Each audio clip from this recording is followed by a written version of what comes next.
नमस्ते, आम्ही सगळे हे पर्यटक श्रीनगरमध्ये आहोत आणि कालपासून इथे आम्ही अडकलो. काल जो काही हल्ला झाला त्याच्यामध्ये आम्ही पुण्यातले 12 जण आहोत. हे नाशिकचे आहे आणि ही फॅमिली अहमदाबादची आहेत. असे अनेक जवळजवळ 60 ते 65% पर्यटक इथं अडकलेले आहेत. कालचा हल्ला झाल्यानंतर आणि बातमी आल्यानंतर सगळे प्रचंड घाबरलेले आहेत. मला प्रशासनाला एवढंच सांगायचं की कृपया इथनं विमानाची सोय तातडीने करावी. आमच्यासोबत एक टुरिस्ट इथले आहेत की ज्याप्रमाणे हल्ला झाला म्हणून आम्ही सगळे भयभीत झालो, पण इथल्याच टुरिस्ट लोकांनी या नाशिकच्या फॅमिलीला स्वतःच्या हे ते आहेत भैया, आपका नाम क्या है? आदिर भैया म्हणून आहेत. हे यांचे ड्रायव्हर आहेत इथले पर्यटन टुरिस्ट पर्सन. यांना यांच्या घरी नेलं, जेवायला घातलं आणि सुखरूपपणे या हॉटेलमध्ये सुरक्षितपणे आम्हाला ठेवलेलं आहे. या हॉटेलमध्ये नाही म्हणलं तरी 101 जण पर्यटन अडकलेले आहेत. काहींच्या फ्लाईट उद्या आहेत, परवा आहेत, 13 आहेत. परंतु आजच ही सगळी मंडळी इथनं सुखरूपपणे विमानतळावरनं स्वतःच्या घरी गेली पाहिजेत. कारण का किती जरी सांगितलं की मिलिटरी रस्त्यावर आलेली आहे तरी कोणीही फिरण्यासाठी आता इथं तयार नाहीयेत.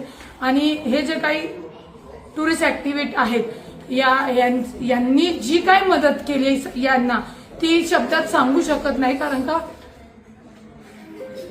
यांचे हे रडायला लागलेले आहेत, कारण यांचा धंदा पूर्णपणे बुडालेला आहे. इथं कुणी आता पर्यटक येणार नाही. त्यांनी गाड्या वगैरे सगळ्या लोनवरती घेतलेल्या आहेत आणि अक्षरशः रडतायत की आता यांच्यापुढे बेरोजगारीचं खूप मोठं संकट आलेलं आहे. इथून पुढे यांना कुठलाही व्यवसाय मिळणार नाही आणि यांच्यावर खूप मोठी बेरोजगारी येणार आहे. ज्यांनी कोणी हा हल्ला केला असेल तर अत्यंत दुर्दैवी, अत्यंत निंदनीय. आप भी बोलिए, क्या बोलना है आप? ये जो भी हुआ बिल्कुल अनफॉर्चुनेट एक्ट है, होना नहीं चाहिए था. वो तो वहाँ पे मासूम बच्चे थे फैमिलीज के साथ, वो तो यहाँ पे वेकेशंस के लिए आए थे, हमारे साथ यहाँ एंजॉय करते थे. अपना भी घर चल रहा था, वो भी एंजॉय कर रहे थे. यहाँ की मोस्टली जो इकॉनमी है इसी टूरिज्म पे डिपेंडेंट है. अब ये जिसने भी किया वो जानवर ही होंगे, वो तो इंसान नहीं होंगे. पूरी इंसानियत का कत्ल है ये तो होना नहीं चाहिए था. अब तो इसका रिजल्ट हमें तो भुगतना पड़ेगा ना, जो भी इसका आउटकम आएगा. क्योंकि गलती एक करता है, बदनाम पूरे सारे लोग हो जाते हैं. अब तो क्या करेंगे?